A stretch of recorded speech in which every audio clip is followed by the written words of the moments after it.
journalist och författare som har rapporterat och arbetade i Israel under 15 års tid. Jag frågade honom då hur bryt tystnaden har påverkat bilden av den israeliska armén.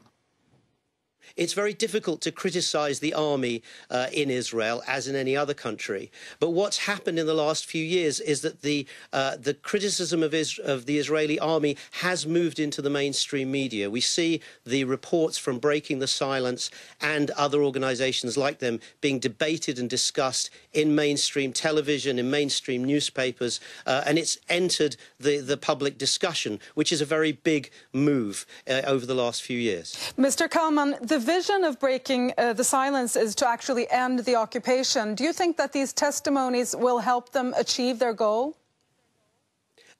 In my opinion, these testimonies are already helping them achieve that goal. You only have to go back to the landmark speech by Ariel Sharon a few years ago when he was Prime Minister, saying that Israel did not want to forever rule over another people, and the damage that is seen as doing to Israeli society. And that debate in Israel, which has now reached the level of the cabinet, the government, the Prime Minister, in a way that it never had before.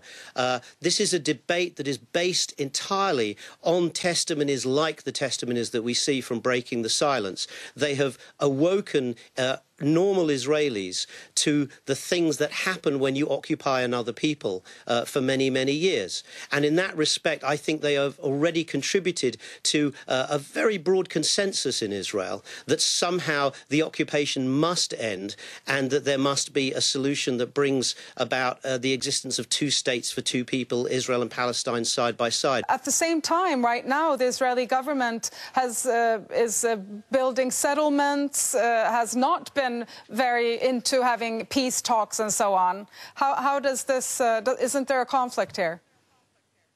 No, I don't think there is a conflict. The Palestinians would argue, as you are doing, that the very fact of continuing to build in the settlements is threatening a two-state solution and means it will never happen.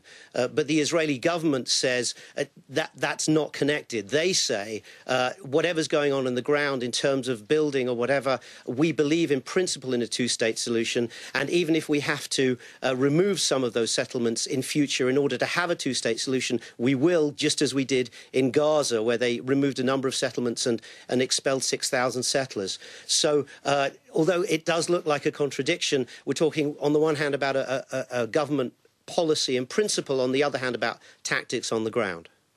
Mr. Kalman, thank you for joining us tonight. Så, dags för kvällens kulturnyheter.